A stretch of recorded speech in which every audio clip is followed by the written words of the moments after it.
শুভ সন্ধ্যা। 1 cup মতো নিয়ে নিয়েছি মুগ ডাল, 2 ঘন্টা আগে ভিজিয়ে ধুয়ে নিয়েছি। তারপরে এটা পেস্ট করে নেব।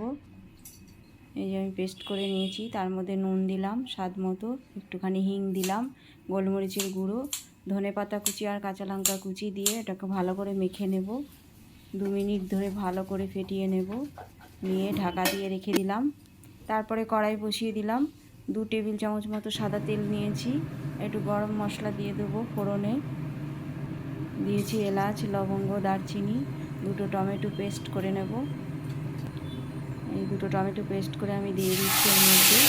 একদম সিম্পল রান্না, নিরামিষের দিনে একদম এটা করাই যায়। দিয়ে দিলাম বেসিক মশলাগুলো, দিয়ে ভালো করে কষিয়ে নেব।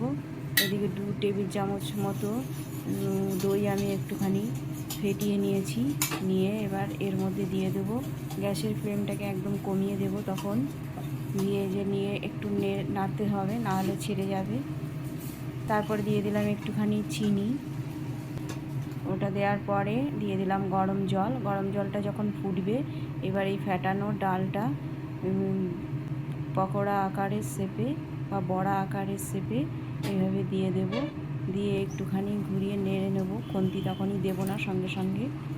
তারপরে 5 মিনিট হওয়ার পরে ধনেপাতা দিয়ে নেড়ে চেড়ে নামিয়ে ফেলবো। ধন্যবাদ।